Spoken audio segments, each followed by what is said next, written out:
tushunchaga. Hurmatli o'quvchilar, bugungi mavzumiz buyuk ajdodlar meros haqida. Qani kim qanday tushunchaga ega? Alisher Navoiy bobomiz Hamsa asarini yozgan. U 5 dostondan iborat hisoblanadi.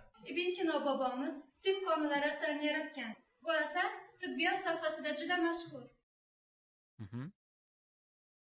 To'g'ri, buyuk bobolarimizdan ma'naviy va moddiy meroslar ko'p qolgan.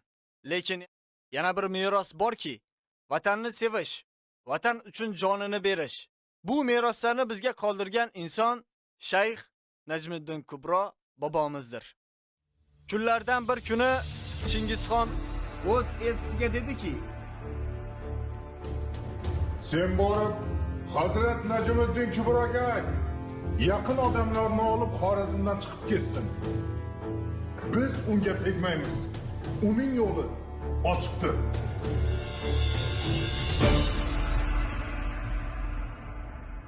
Hazratim, Chingizxon chopar yollabdi.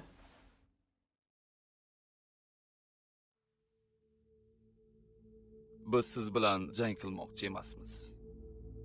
Yaqin odamlaringizni Xorazmdan olib chiqib keting.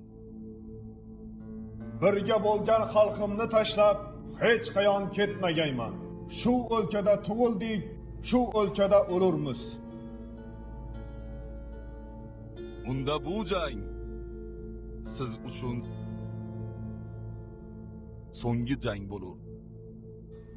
Alloh barchamizni shul aziz tuproqdan yaratmishdir. Dag'i yana shul vatan tuprog'iga qayturmizkim.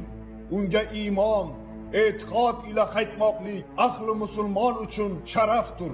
Sharafdir, sharafdir, sharafdir. Alloh rozi, vatan rozi, vatan rozi, Alloh rozi. Amin. Allohu akbar.